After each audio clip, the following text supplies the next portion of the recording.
Bienvenidos a Al Día con la Iglesia Radio.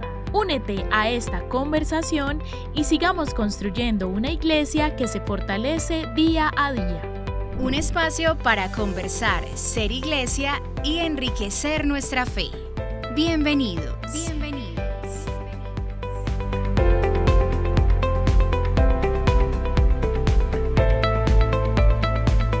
Un saludo muy especial para nuestros oyentes. Una vez más nos encontramos aquí en este espacio de conversación, de construcción de iglesia, también de construcción social. Un espacio que nos encanta compartir con ustedes y aquí en la mesa. Hoy, como siempre, muy bien acompañada. Eni, qué alegría saludarte. Vale, qué felicidad de encontrarnos de nuevo en este espacio que tanto valoramos, que siempre nos trae conversaciones interesantes, que además nos trae invitados especiales, invitados que queremos mucho, otros invitados a veces que conocemos poco, pero de los cuales también aprendemos demasiado, conversaciones que simplemente, aunque suene muy sencillo, definitivamente nos ayudan a construir iglesia y nos ayudan también a preguntarnos un montón por cosas que a veces solemos pasar de largo. Absolutamente, hoy sí que tenemos un programa para todos. Yo creo que nos va a interesar, independiente de quién seamos, la relación que tengamos con el mundo, con las personas. Hoy es un programa para todos porque vamos a conversar con una oficina de esas que son súper amadas en nuestra arquidiócesis de Medellín y más por nosotras, y es la oficina de proyectos, especialmente el proyecto Buen Trato a Niños, Niñas y Adolescentes. Hoy vamos a conversar de esos temas que nos competen a todos. ¿Qué está pasando en nuestras generaciones? ¿Qué significa esa conexión generacional entre grandes, pequeños? A veces porque sentimos que es una brecha tan grande.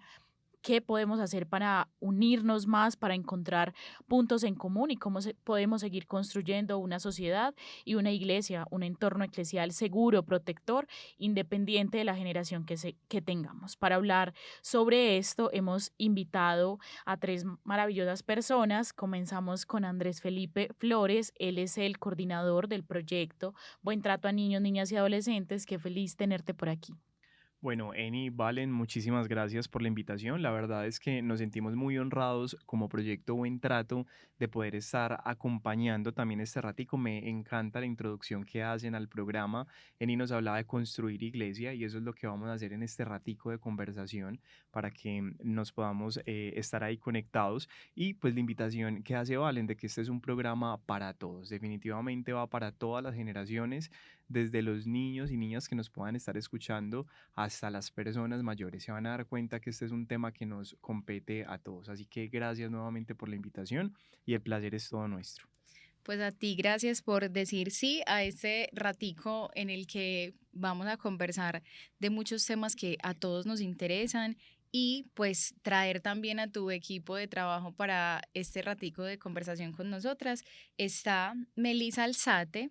Ella es una de las psicólogas, o bueno, la psicóloga formadora del proyecto Buen Trato y obviamente hace parte fundamental de todo el trabajo que se realiza a diario en este proyecto. Meli, qué rico tenerte con nosotros. Un saludo muy especial a todos, es un placer estar aquí, estoy súper contenta, no había tenido la oportunidad de estar en el programa radial, ya había tenido la oportunidad de trabajar en radio con Eni, pero con Valen no, así que estoy muy contenta con el tema.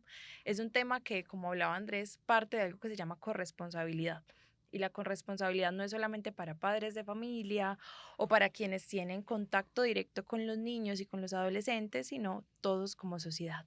El vecino, el de la tienda, el taxista, todos debemos estar comprometidos por la infancia y por la adolescencia.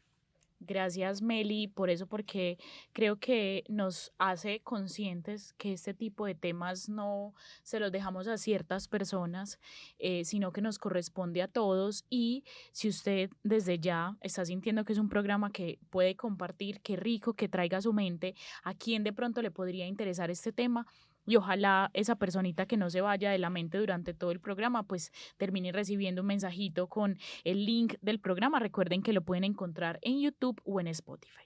Para cerrar nuestra mesa de conversación, hemos invitado también a Isabel Toro, ella es la comunicadora del proyecto. una persona también muy cercana a nosotras y que nos ha permitido conocer a través de su labor un poco cómo se está buscando comunicar y llevar a otros pues todas estas iniciativas del proyecto que son tan necesarias, tan importantes y sobre todo tan pertinentes en la realidad de hoy. Isa, bienvenida. Muchas gracias, Vale, y también estoy muy contenta de verdad de estar aquí en este programa, en este espacio con ustedes, que pues ya también había compartido con Eni, pero estoy muy contenta de estar con las dos juntas y que se abran estos espacios también como para hablar de estos temas que de verdad son realmente importantes. Absolutamente. Comenzaremos entonces a contarle un poco a las personas. Este programa lo hacemos en el marco de un evento que tendremos el próximo 22 de noviembre y es el Congreso del Buen Trato, un evento muy importante para nuestra arquidiócesis que cada año cobra más relevancia porque nos vamos dando cuenta de la importancia de conversar. Hemos tenido en diferentes delegaciones escenarios muy similares en los cuales conversamos sobre un tema, hemos hablado sobre deporte y espiritualidad, deporte, iglesia, hemos hablado sobre cultura, sobre arquitectura, pero qué importante pensarse en nuestros niños, niñas y adolescentes en estas conversaciones tan pertinentes hoy y de qué manera acompañamos el crecimiento de nuestra sociedad y de nuestra iglesia siendo muy conscientes de lo que debemos aportar hoy, pues como no siendo indiferentes. Andrés, cuéntanos un poquito para comenzar este programa de dónde nace un poco la idea de hacer este congreso y, bueno, ya cuántas versiones lleva, un poco hacia dónde va encaminado este proyecto. Bueno, realmente esta iniciativa nace o parte de algo que se llama la Semana del Buen Trato. La Semana del Buen Trato es donde como varias instituciones que trabajamos por la infancia y la adolescencia nos unimos para decir no al abuso infantil.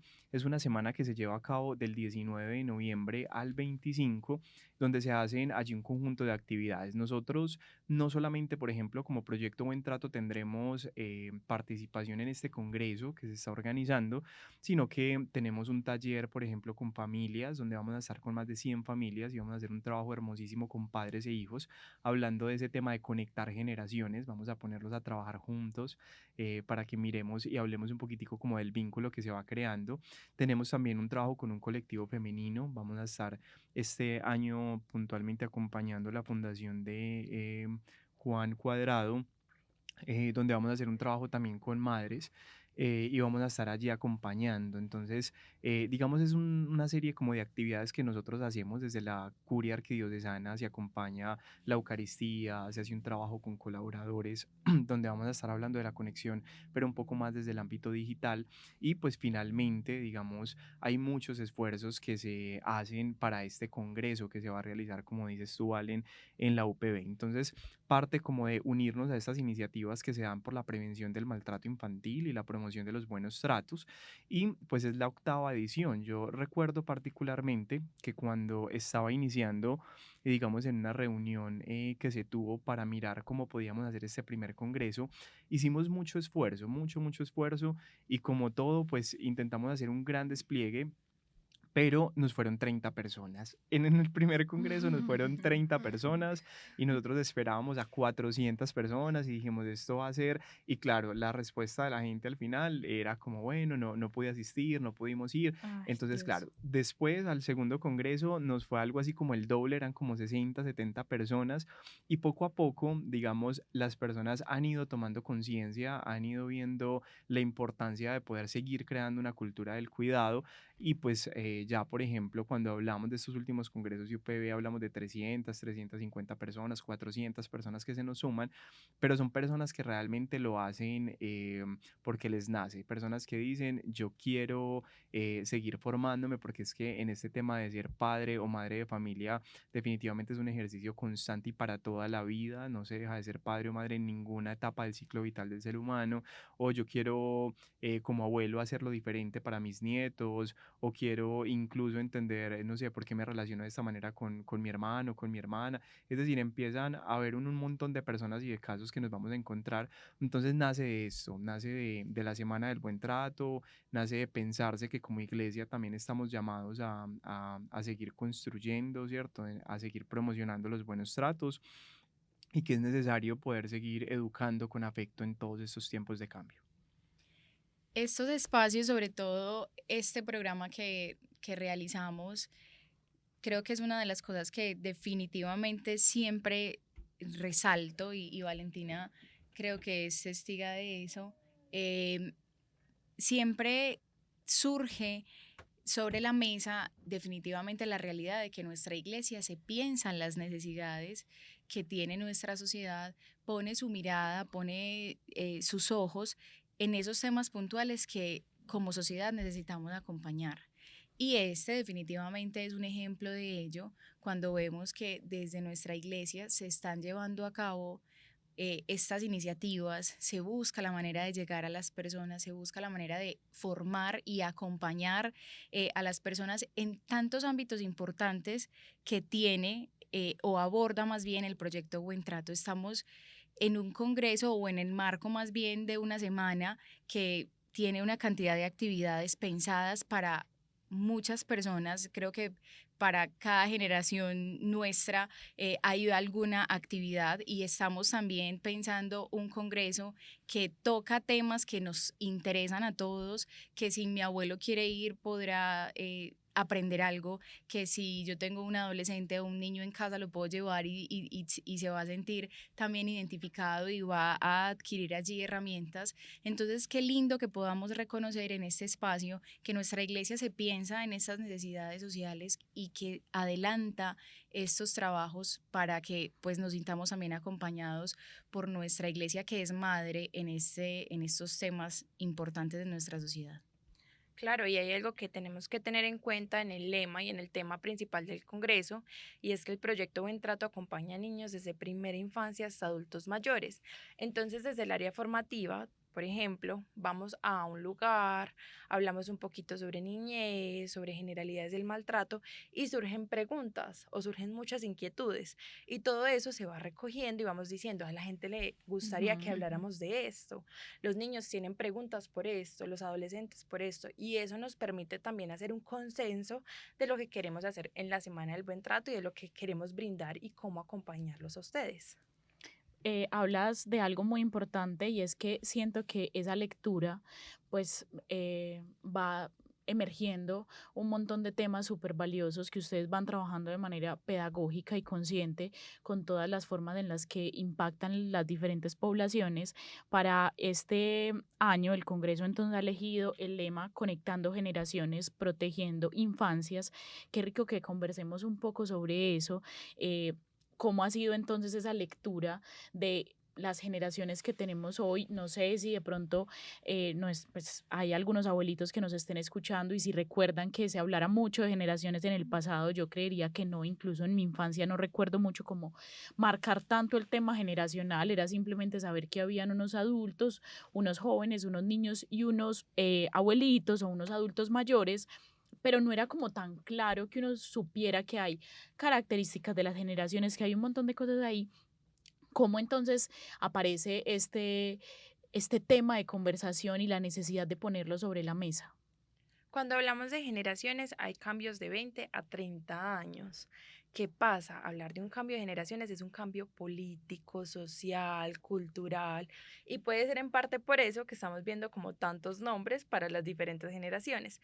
Entonces que la generación Z, que los nativos digitales, y son marcados precisamente por eso, porque entonces los avances en la tecnología han permitido diferentes cambios culturales. Entonces también los cambios políticos y va a depender mucho de eso. Pero ¿por qué este nombre o por qué enfocarnos en esto? Porque nos vamos a encontrar, y es muy particular, que cuando estamos hablando con adultos y adultos mayores sobre adolescentes, es como, ay, es que los adolescentes de ahora Sí, y los total. niños y ellos solamente están en el celular y en mi tiempo yo jugaba. Entonces, claro, uno les dice como, ¿y qué jugaban? Entonces, escondidijo, jugábamos con las pelotas, que, mejor dicho, de todo. No sé si ustedes recuerdan que jugaban en su infancia, recordarse un poquito cuáles eran esos juegos principales y eso cambia también, cambia la forma en la que Absolutamente. hablamos, en la que nos comunicamos, por dónde nos estamos comunicando. Entonces, claro, ahí surgen esas preguntas que decimos, bueno, las podríamos tratar, como hablar un poquito sobre ello. Yo creo que una de las grandes inquietudes que tenemos todos, justamente en muchos o en casi todos los momentos de nuestra vida, es cómo me relaciono mejor con mi adulto, pues como el adulto que tengo en casa, pero el adulto que tengo en casa es mi mamá, pero también es mi abuelo. Entonces hay una forma diferente en la que me relaciono con mi mamá, pero otra de la forma en la que me relaciono con mi abuelo. Pero si además hay niños más pequeños que yo en casa, entonces ¿cómo me relaciono con ese niño pequeño que está en casa, que tiene una forma distinta de ver la vida y de relacionarse con el entorno que yo, que puede que no esté aún siendo adulta mayor, pero hay algo ahí que varía? Eso me parece muy interesante porque siento yo que lograr esa conexión no es sencillo, ciertamente. Hay que reconocer muchas diferencias entre unos y los otros, pero empezar a identificar dónde conectamos emocionalmente, cómo nos relacionamos mejor pese a esas diferencias generacionales que tenemos, y además cómo con esas diferencias logramos generar un entorno afectivo que sea saludable, que sea seguro, que sea benéfico para todos, ¿cierto? Y que eso nos ayude a tener unas relaciones más sanas, que siento yo es uno de los retos más grandes, y es generar relaciones sanas aún con esas diferencias generacionales que tenemos. Para los abuelos, por ejemplo, era muy común corregir con el contacto físico, ¿cierto? Corregir con la palmada, corregir, porque así fueron pues Educados. educados, exacto. Pero entonces los niños que tenemos ahora, muy recientes, pues como muy peques, tienen una concepción muy distinta de la vida, ya no entienden, digamos, tanto eso del contacto físico. Ya ahora además hemos hecho mucha conciencia de hay unas maneras distintas de corregir. Entonces, ¿cómo conecto al abuelo que todavía dice, es que necesito unas palmaditas, con un niño pequeño que dice, pero ¿por qué me vas a dar una palmada si me puedes decir qué es lo que estoy haciendo mal? Esa conexión, ese hilo tan delgado que se debe tejer, justamente es uno creo yo, de las motivaciones y de los temas que vamos a tratar en todos los proyectos que ustedes tienen, o en todas las actividades que tienen pensadas para esta semana, y que además ustedes se dedican a hacerlo día a día, entretejer esas relaciones cuando van a las parroquias, cuando tienen las familias ahí que llegan con todas esas inquietudes.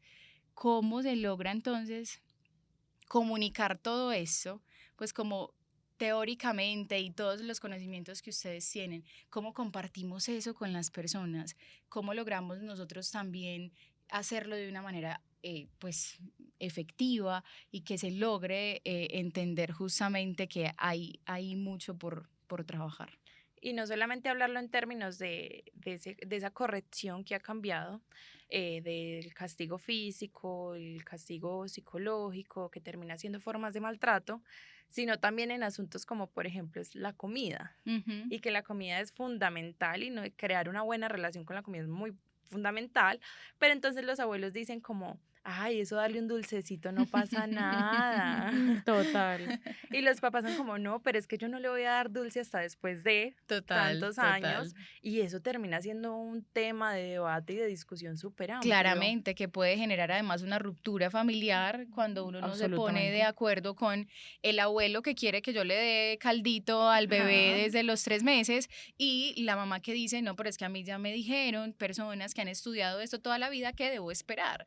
Si eso no se hila de la manera correcta, ahí se generan rupturas que a la larga pues nos llevan a tener entonces relaciones afectivas no tan sanas.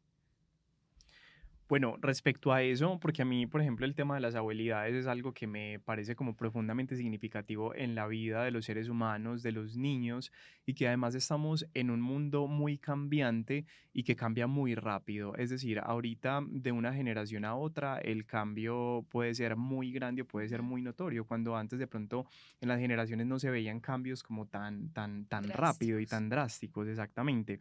Entonces, quisiera como iniciar y partir de algo, y es que justamente la palabra abuelo o abuela viene del vocablo aus, que significa antecesor, es decir, como el transmisor de valores y de culturas, y siempre es tomado como esa fuente de experiencia y de sabiduría para todos nosotros. Hay un autor que tiene una frase muy bonita que me gusta mucho, que dice, que los padres quisiéramos que nuestros hijos fueran mejores que nosotros, aunque no siempre sabemos cómo, ¿cierto? Ujú. Esta es una frase pues como que nosotros hemos tenido allí y pues me parece como muy bonito porque ahorita que hablamos de los abuelos son ese apoyo, digamos, práctico, emocional, afectivo, ¿cierto? Como esas fuentes de experiencia y de sabiduría como que se mencionaba, pero lastimosamente a veces a los abuelos se les está delegando responsabilidades, ¿cierto? Forzosas o obligadas que a veces no tienen por qué asumir. Entonces, como que al menos quisiera dejar claridad en que, digamos, las abuelidades son apoyo, digamos, para la parentalidad y hay una coparentalidad allí que debería ser compartida, pero no es tampoco, digamos, descargar toda la responsabilidad del niño, de la niña, de los nietos sobre los abuelos, que es algo como que ahorita nosotros también pues como que vamos viendo, ¿cierto? Entonces como tener claro que el rol del abuelo es complementario, que se deben respetar ahorita lo que estaba diciendo Meli, pautas parentales, porque muchas veces no les permitimos a los abuelos ser abuelos o los abuelos no les permiten a los padres ser padres, que a veces también sucede, ¿cierto? Entonces como establecer esos límites claros en la familia que además vamos a hablarlo también en el Congreso como respecto a eso. Y pues también hay una frase de un autor mexicano, no recuerdo en este momento el nombre, que dice que si hubiera sabido lo maravilloso que es ser abuelo, hubiera tenido primero a los nietos y luego a los hijos, dice él, ¿cierto? Disfrutándose pues y hablándose como del valor que tienen los nietos pues como en la casa. Me parece, pues escuchándolos pensaba mucho como en la forma entonces en la que hoy estamos construyendo sociedades, personas que habitan el mundo de maneras tan distintas y que crear esas conexiones y esos vínculos sanos entre unos y otros, pues obviamente también hace parte como de una responsabilidad de los jóvenes y adultos que van tomando como más conciencia de eso.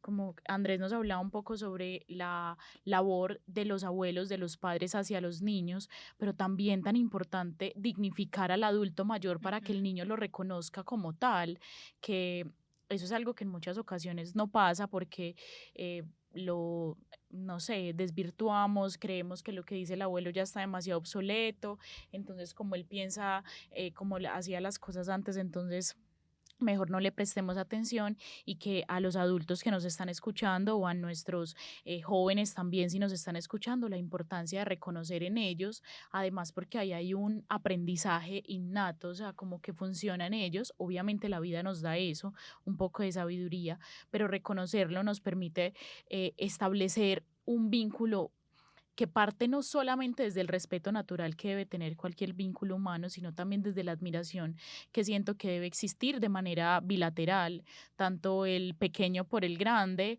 y pues el grande Ujú. por el pequeño que tanto tiene por aprender. Ahorita antes de entrar al aire hablábamos un poco sobre los cambios neuronales que ocurren entre generaciones, porque eso, si bien hay cambios afuera, obvio, la cultura cambia, el mundo cambia, todo cambia, pero la persona habita ese mundo de maneras particulares y pues nuestra especie no es una especie que se ha permanecido pues como que nos hicimos humanos y nos Estática. estancamos, Ujú. sino que hemos seguido avanzando, o sea, desde una cosa tan simple como que ya los niños no tienen cordales, pues eso es como que eso suena muy gracioso, pero como especie Absolutamente. evolucionamos, ya no tenemos esos Claro. dientes porque ya no los necesitamos Ajá. para Ujú. ni comer. ¿Y cuántos años nos ha costado eso? Seguramente cientos, pero hoy tenemos un montón de realidades externas al ser humano que cambian mucho la forma en la que habitamos el mundo. Meli nos hablaba un poco sobre esos cambios que suceden en la mente de las personas entre las generaciones. Uy, aquí hay bastante tela para cortar porque hablar del cerebro, me encanta hablar del cerebro, pero es bien largo el tema, sobre todo porque les voy a hacer una pregunta que yo siempre hago en temas formativos, principalmente a Valen y a Eni, y es, Claro. ¿a qué edad creen que se termina de desarrollar el cerebro? Mm, Pues, ay, qué difícil. yo creo que nunca. Exacto, pero yo también diría que nunca, Ujú. obviamente desde partiendo del desconocimiento, pero sí considero que, o siempre lo he dicho de una forma muy coloquial, y es que siempre tenemos la capacidad de seguir aprendiendo y de transformarnos. si esa capacidad de transformarnos no se detiene nunca en ninguna etapa de la vida, es porque el cerebro siempre va a tener la capacidad de aprender cosas nuevas o de adaptarse a situaciones distintas. Sí, estructuralmente, es decir, los lóbulos, así como conocemos el cerebro, entre los 25 y los 30 años termina de desarrollarse, Qué pero hay algo impresión. todavía más importante y es el hecho de que antes se creían que con las neuronas que nacíamos eran las neuronas que morían con nosotros. Después se dieron cuenta que había algo que se llamaban nichos neuronales, es decir, nacimientos de neuronas. Y dijeron, o sea que sí seguimos aprendiendo. A esto se le va a llamar neuroplasticidad. Y la Ujú. neuroplasticidad es siempre. Entonces siempre podemos aprender y siempre nos podemos adaptar. Con los cambios de generaciones pasa algo y es la tecnología. Y esa tecnología llega para crear nuevas formas de relación, pero también para modificar estructuralmente el cerebro. ¿Por qué? Porque si tú a un niño o un bebé que le tienes que presentar el mundo, que le tienes que decir, este es el color blanco, este es el color rojo, el tigre hace así, el perro hace así, le das un aparato electrónico, el niño va a carecer bastante de algo que se llama empatía. ¿Por Wow. qué? Porque entonces el niño no va a estar viendo los gestos de mamá y papá, de los abuelitos, no va a estar viendo los gestos de los otros, que son quienes presentan el mundo, sino que van a estar viendo una pantalla. Y de ahí puede partir absolutamente todo. Niños menos empáticos y niños con menos habilidades sociales. Son cosas en las que uno Wow. dice, ajá, Increíble, sí. sí, exactamente. Por eso mismo, la Asociación de Pediatría Española dice precisamente en 2025, porque antes se creía que desde los 2 o 3 años se podía dar o podía el niño tener un contacto con una pantalla, y este año dice, no, desde los 6 años. Nada de pantallas antes de eso. Y Ay, cambia mucho el increíble, escenario. claro, totalmente. Y A ver, perdón Andrés, esto es algo que en algunos, o bueno, casi siempre en las familias surgen ese tipo de cuestionamientos. Lo vemos mucho en el entorno natural, bebés o niños muy pequeños con dispositivos móviles, porque claro, generan mucho interés en ellos, entonces se entretienen. Esto ayuda también a que uno pueda o a que los papás puedan hacer otro tipo de actividades mientras los niños están entretenidos Ujú. y claramente muchas veces hay discusiones entre los abuelos con los papás de por qué le estás dando ese teléfono tan rápido, quítale ese teléfono, ya solo se la pasa pegado del teléfono y demás. Esto nos cuestiona mucho, es una pregunta que surge mucho en la sociedad y es ¿en qué momento entonces darle un teléfono a un niño? ¿O cuándo es la edad idónea para que un niño empiece a relacionarse con la tecnología? ¿Cómo se relacionan los niños también a través de todo este mundo digital al que se exponen a veces en edades que todavía no tienen la capacidad para?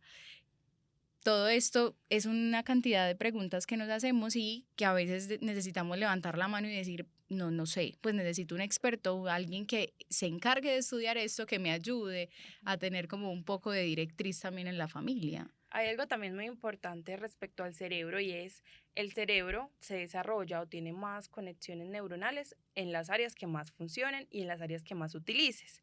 Es decir, si a ti te gusta mucho leer, el cerebro va a estar en constante estimulación en la parte de la lectura. Si te gusta mucho jugar fútbol, en la parte sensoriomotriz va a estar en estimulación. Entonces eso pasa lo mismo con los niños y con los adultos. Preguntémonos nosotros cuántos números de teléfono no sabemos actualmente. Mm, Total. Que por ahí uno o dos como El de mi mucho. mamá. Yo sé muchos, pero la verdad es porque tengo una fascinación con los números, pero realmente no es común. Ujú. Yo, por ejemplo, solo me sé el de mi mamá. Es- Lo tengo clarísimo. En mi juventud me sabía un montón porque claramente no tenía celular y tenía que aprenderme los números para llamar a mis amiguitos, pero ya en el teléfono yo literal, no me sé el teléfono, el número de mi abuelo. Me sé el de mi Ajá. mamá porque es el que a la que más llamo. De ahí en adelante no me sé ninguno. Pregúntele usted a un adulto mayor cuántos números telefónicos se saben. Total. Pregúntele a un adulto cómo ubicarse en las En la calles. ciudad. Total. Y ellos Total. te van a contar unas cosas impresionantes, mientras que para nosotros es mucho más sencillo abrir un Waze, un Google Sí, Maps claro, y ya claro. ubicarnos. Ujú. Entonces va cambiando las funciones del cerebro respecto a cómo las estamos utilizando. y eso justamente, Meli, es hablar de generaciones, pues Ujú. ese es el llamado. O sea, realmente a poner como a conciliar todo ese tipo de cosas y lograr como esos puntos en común de los que hablábamos ahorita.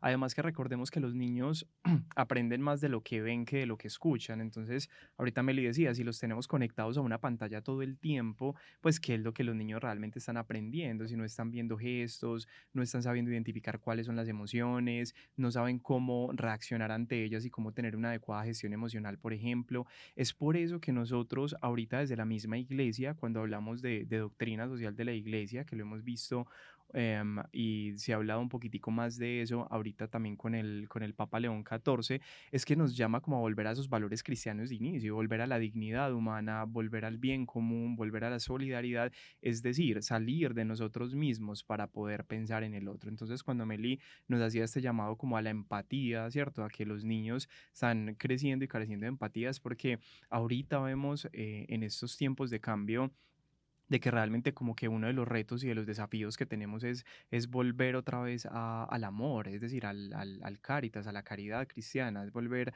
a mirar al otro, a ponernos en el lugar del otro, a ser solidarios, porque nos estamos encerrando en nosotros mismos y el bien común es algo que ya parece completamente ajeno. Entonces, también, digamos, claro, cuando se intenta evangelizar, pues en el proyecto Buen Trato, pues, es decir, es hablar también de la misma doctrina social de la iglesia y volver a dignificar la persona que está ahí. Entonces, por eso cuando hablamos del tema de las pantallas y demás, es también como qué es lo que estamos haciendo con los niños, o sea, que finalmente, cuál es el propósito de yo darle una pantalla a un niño de 5 años, de 4 años o de 3 años, que muchas Ujú. veces los padres lo que nos responden es como que lo hacemos por la incomodidad que me genera que no esté comiendo, lo hacemos Claro. porque con eso él definitivamente hace esto más rápido o con eso entonces yo sé que lo compro para que más adelante haga X o Y cosa en la casa, Ujú. entonces también, ¿sí? Recordemos que nosotros cuando hablamos de un enfoque de derechos hablamos del interés superior del niño, pero ahí no estamos poniendo el interés superior del niño, estamos poniendo el interés superior del adulto.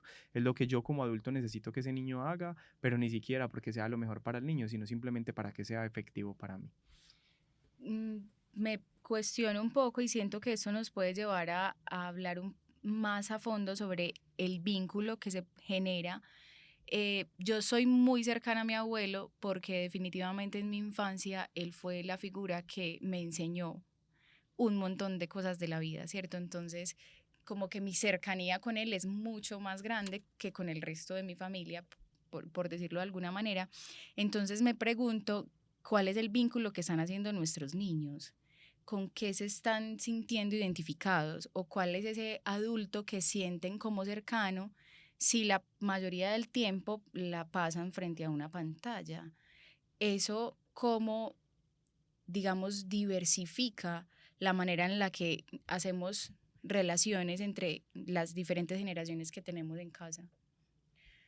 Hay una palabra esencial, acompañamiento, porque no se trata tampoco de que no se utilicen las pantallas, de hecho es muy complejo, todos las usamos Ujú. y es parte, creo que ya fundamental de nuestra vida, pero hay algo ahí y es el hecho de el escuchar.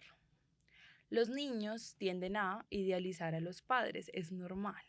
Nosotros cuando estamos pequeñitos, mamá o papá, abuelos son nuestros superhéroes, son lo Ujú. máximo. Entonces, claro, y llega la adolescencia y en la adolescencia hay una disrupción total porque hay una búsqueda de identidad. Entonces, esa crisis constante que sufre un adolescente hace que se distancie de los padres, de los abuelos, de las figuras parentales y es normal. En realidad es normal. Es parte del crecimiento, porque también hay muchos mitos relacionados con el adolescente, entonces que el adolescente siempre Ujú. es rebelde, que es grosero, y es preguntarse también cómo fue su adolescencia Claro. y qué les permitían. Claro, Ujú. entonces dicen, ahora hacen lo que quieren, cuáles son los límites que se le están poniendo actualmente a un adolescente. Entonces, en ese acompañamiento y en ese escuchar, es el adulto el que debe escuchar y entender al niño y al adolescente. Es muy complejo que aprendan a hablar el mismo lenguaje, pero es responsabilidad de ellos. Ya cuando crecen, ya ahí sí cambia mucho y uno crece y uno dice, ay, yo sí le di mucha lata a mis papás, pobrecitos. Ujú. Y uno ya reconoce también esos cambios y dice, ay, yo no sé por qué yo era así y hormonalmente tiene una razón. Claro. Entonces va también respecto a eso. Bueno, a mí también me surge como algo allí y es que Cuando te escuchaba hablar, Eni, me surgía como la pregunta de cuándo empezamos a preocuparnos por la infancia. Pero ojo, no es preocuparnos seguido, sino a preocuparnos, es decir, Ujú. a mirar esos asuntos de prevención que hay antes de la infancia, ¿cierto? Y pensaba como en dos cosas. La primera es que todavía se ve la crianza como una ecuación, es decir, como que esto más esto me sale un niño así. Si yo lo formo en este valor más este, entonces va a ser el niño juicioso que yo quiero y el adulto funcional, que lo llamamos Total. todavía, ¿cierto? Y realmente la crianza no es una ecuación, no es una fórmula, no es una receta médica, no es algo mágico que se dé de un día para otro. Y Tenemos que cero genérica. cero genérica, indudablemente. Hay que empezar a ver la crianza realmente como un camino y como un camino de algo que se va haciendo todos los días y que se va transitando. Ese verbo que utiliza Meli es absolutamente maravilloso, además porque la crianza viene de justamente del latín creare, que significa acompañar. Entonces es cómo estamos acompañando nosotros a los niños y niños, ¿cierto? Lo estamos viendo la crianza como una ecuación que yo como adulto estoy necesitando o la vemos realmente como un camino. Y ahorita que Eni mencionaba, por ejemplo, el tema de los vínculos, nosotros desde el proyecto Buen Trato siempre apostamos mucho a que se fortalezca el vínculo. Hay dos términos que se hablan mucho ahorita en términos de puericultura, que es el arte de la crianza, es que hablamos de adultocentrismo y de vinculocentrismo. El adultocentrismo, como les decía ahorita, es ese adulto que es autoritario, que es normativo, que dice es que esto se hace porque sí, punto, porque yo como adulto lo creo y es lo mejor, así usted no lo comprenda, no negociamos esto, no hacemos aquello. Mientras que cuando hablamos de vinculocentrismo, hablamos de la apuesta por el vínculo.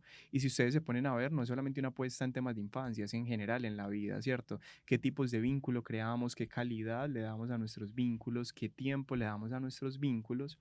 Y por ejemplo, ahorita hay una frase, yo no sé si ustedes la han escuchado, que está muy de moda, que es como más crianza, menos terapia. Entonces, en temas de infancia se da y es como más crianza, menos terapia, obviamente no desligándonos de la importancia de la psicoterapia y de lo que nosotros hacemos, pero es una frase que se utiliza como para llamar la atención respecto al vínculo que se está creando y a la educación emocional en la infancia, porque si se hace una buena educación emocional en la infancia, pues probablemente los problemas que lleguen a surgir en la adultez, pues no impliquen necesariamente una intervención terapéutica, Ujú. ¿cierto? Pueda ser entonces diferente. Entonces, como poder llevarnos ese mensaje de cuándo empezamos realmente a preocuparnos, a ocuparnos desde antes de la infancia y que el vínculo sea desde la gestación misma, además, no solamente pues cuando hablamos de la crianza como camino se da desde el mismo proceso de gestación y nosotros como psicólogos lo sabemos muchísimo, entonces como pues poder llevar también como este mensaje. Estas reflexiones son solo un abrebocas de lo que hace cotidianamente el proyecto Buen Trato, que nos permite cuestionarnos sobre la forma en la que vemos a nuestros niños, niñas y adolescentes, la forma en la que construimos iglesia con ellos, construimos sociedad y también construimos sociedad para ellos, que eso también es una respuesta bonita. Yo creo que lo más bonito de esto que nos muestra esta conversación y en general la labor que ustedes realizan es que la iglesia sigue en constante respuesta a y que esta respuesta implica un movimiento y que el movimiento implica vida y esto nos algo que ahorita nos decía Andrés un poco sobre cómo estamos poniendo la mirada en la dignificación del otro, de lo otro, cómo hacer consciente esto que llamamos vida, pues nos permite conectarnos de una manera muchísimo mejor, no solamente entre nosotros, sino también con Dios. Yo creo que todo va hilado y es muy lindo. Por un momento como que me salí del contexto y dije como de qué estamos hablando, cómo es que estamos creando esta conversación en un entorno eclesial y dije esto es y es muy lindo porque acá en Al Día con Iglesia Radio les hemos traído conversaciones de liturgia, de muchos momentos importantes de nuestra iglesia, de nuestras delegaciones, eventos jubilares, pero que estas conversaciones hagan parte de esta mesa devela una razón clara y es que hay una iglesia en salida y en salida al encuentro de ese otro que necesita y qué rico que nosotros también podamos llevarnos eso. Vamos llegando al final de este programa. Isa, queremos que nos cuentes qué vamos a ver en ese congreso, sin darnos demasiado, más bien antójanos sobre esas ponencias que vamos a encontrarnos, esos profesionales que vamos a escuchar, porque es un proceso maravilloso. Yo tuve la oportunidad de estar el año pasado y dije, esto vale de verdad la pena y que nadie se lo pierda sería lo ideal. Bueno, este va a ser mi primer congreso y de verdad estoy muy emocionada por participar de todo esto que se va a conversar. definitivamente pues lo que estábamos hablando ahorita es como una parte muy pequeña de lo que se va a hablar en todo el Congreso, porque vamos a tener unos invitados demasiado especiales que ya hemos tenido la oportunidad de hablar con ellos un poco en nuestro programa radial Por las Buenas Siempre. Y definitivamente son temas demasiado interesantes. Por ejemplo, vamos a tener al doctor Juan Fernando Gómez, quien es médico pediatra y puericultor, que nos va a estar hablando sobre la relación del adulto y el niño en un mundo cambiante, que tiene pues todo que ver con lo que estábamos justamente hablando en este momento con Andrés y Meli. También nos va a acompañar Joana Rojas Montoya, que nos va a hablar sobre la teología del hogar, muy importante pues en el entorno que estamos nosotros envueltos. También va a estar Paola Bedoya, hablándonos de puentes que permanecen y estos vínculos entre los niños y los adultos. Y la doctora Victoria Euse, que nos va a estar hablando de vínculos afectivos y neurodesarrollo, de todo esto que nos estaba hablando Meli hace un ratico. Suena demasiado interesante y creo que es muy pertinente. Isa, ¿dónde pueden escuchar el programa del que nos estabas hablando también para que nuestros oyentes se vinculen a esa iniciativa que nace también del proyecto y que permite tratar estos temas más amplios que aquí pues obviamente tuvimos unos pocos minutos, pero que podemos encontrarnos con esto más profundo? Claro que sí. Bueno, nos pueden escuchar entonces en Spotify. Tenemos el programa de Por las Buenas Siempre. Se transmite también todos los martes a las 7 de la noche por la emisora Minuto de Dios.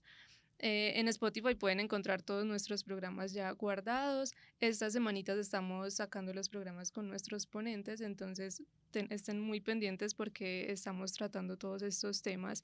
En nuestras redes sociales también tratamos como de sacar todo lo que hablamos desde el buen trato, todo lo que nos estaba contando Andrés y Meli.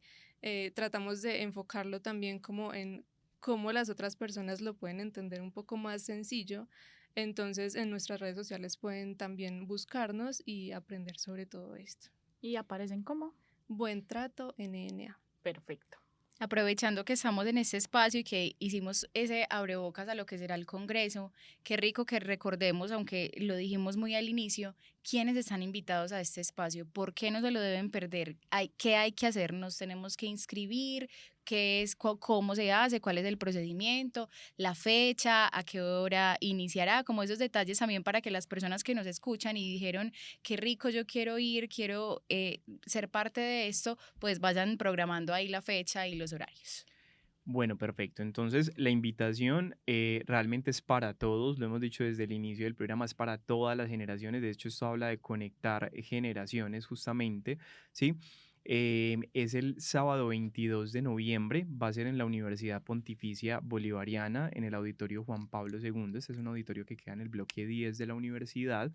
Y bueno, a través de redes sociales, si están interesados, como lo dijo ahorita Isa, Buen Trato NNA nos pueden escribir, o a través del WhatsApp 321-976-37. Lo repito, 321-976-37. Pueden realizar su inscripción. Allí nosotros le compartimos toda la información para que estén actualizados. El congreso va a ser todo el día. Iniciamos a las 7:30 con el registro, que va más o menos hasta las 8, y nos vamos hasta las 5 de la tarde también con todos estos maravillosos ponentes que dijo Isa, y pues con actos culturales y unas sorpresitas por ahí que les vamos a tener a las personas que nos quieran acompañar.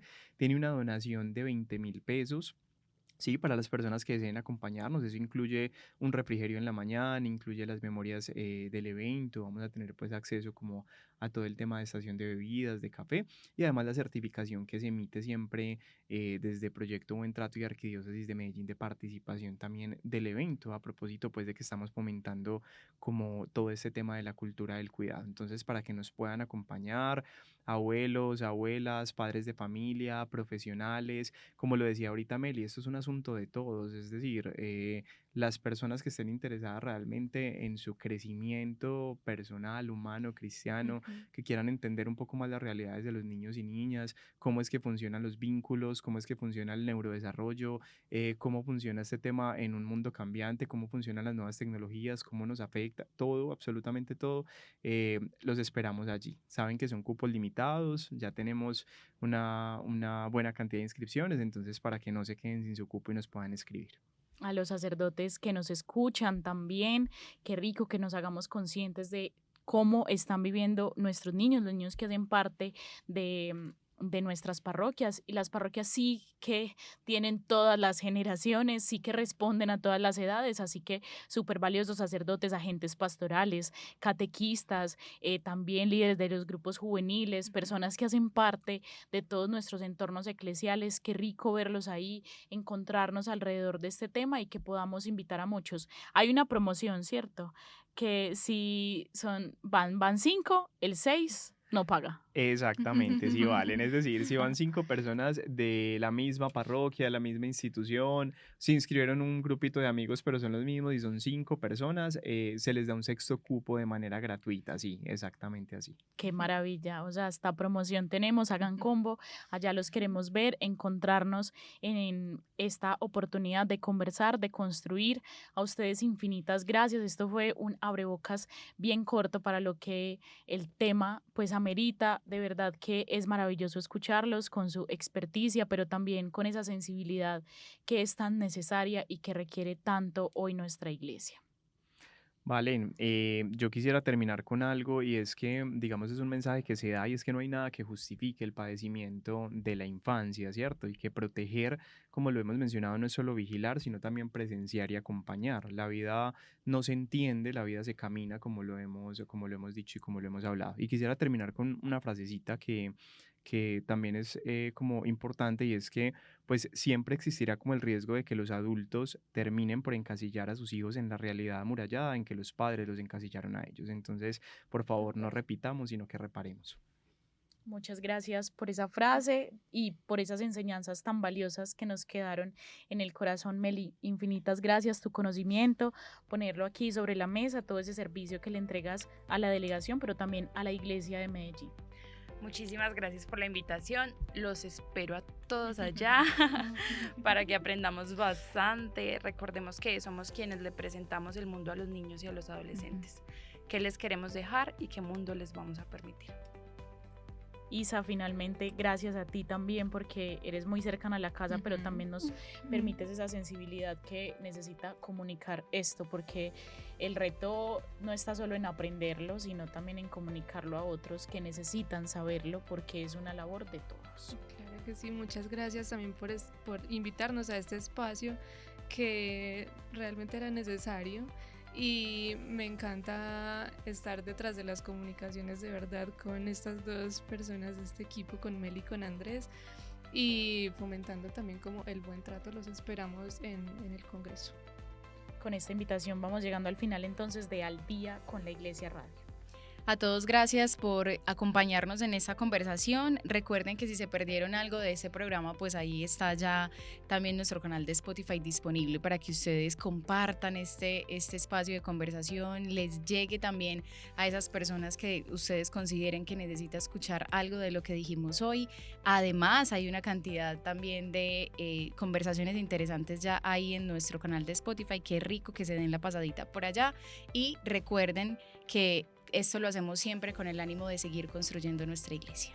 Así es, a ustedes queridos oyentes, gracias por su disposición, por llegar hasta este momento. Si se perdieron un pedacito ahí y les recordó nuestras redes sociales, estamos en Instagram, Medellín 1.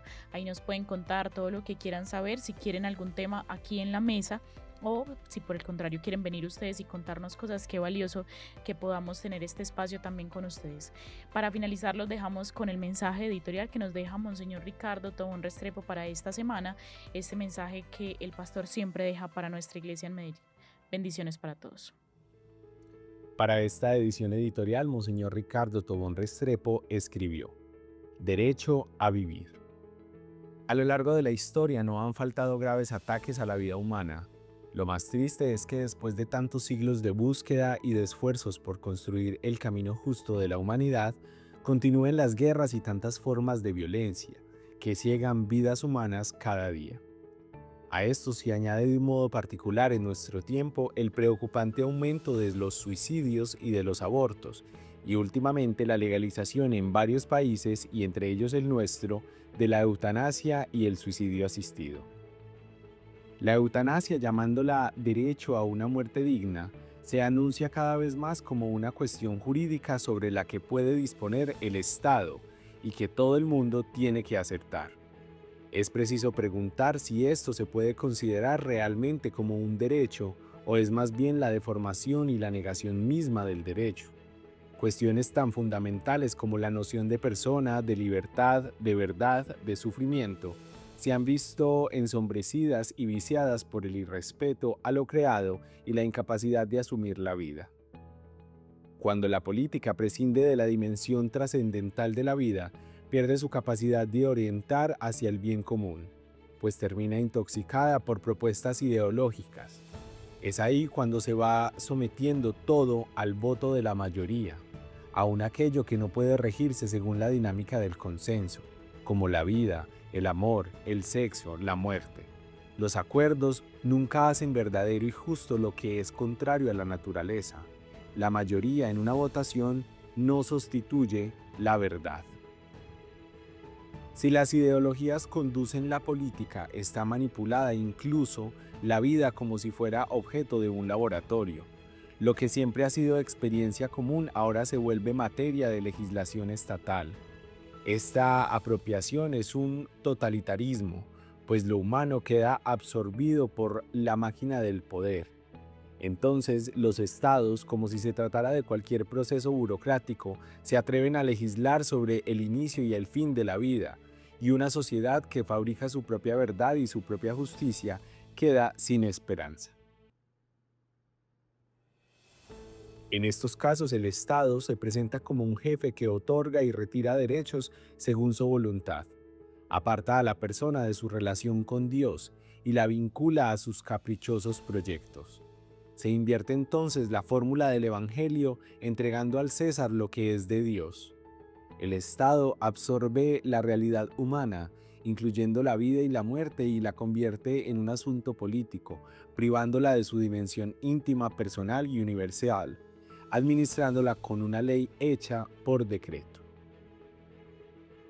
Sobre este tema, que plantea numerosos interrogantes y difíciles posiciones al personal de la salud, a los confesores, a las familias y a cada persona en particular, la Iglesia ha expresado siempre su posición clara, valiente y coherente de acuerdo con los principios del Evangelio.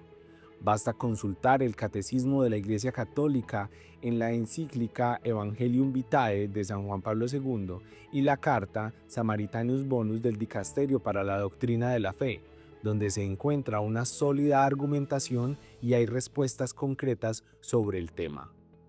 La Iglesia es contraria al encarnizamiento terapéutico y a intervenciones médicas desproporcionadas, pero señala como enseñanza definitiva que la eutanasia es un crimen contra la vida humana y que cualquier cooperación formal o material con este acto no puede ser impuesta o permitida legítimamente por ninguna autoridad. En efecto, detrás del supuesto derecho a morir de unos está el derecho y la potestad de matar de otros. Es evidente que esto no puede encajar en una sociedad que se dice democrática y civilizada. Para la Iglesia, el valor inviolable de la vida humana es una verdad fundamental de la ley moral natural y un fundamento esencial del orden jurídico. Eliminar una persona que pide la eutanasia no significa reconocer su autonomía, sino desconocer el valor de su libertad condicionada por el sufrimiento y el valor de su vida. Actuando así, se decide el puesto de Dios. Por tanto, dice Samaritanus Bonus, el aborto, la eutanasia y el mismo suicidio voluntario afectan la civilización humana, degradan la dignidad de las personas y atentan contra la soberanía del Creador. Escribió Monseñor Ricardo Tobón Restrepo, arzobispo de Medellín.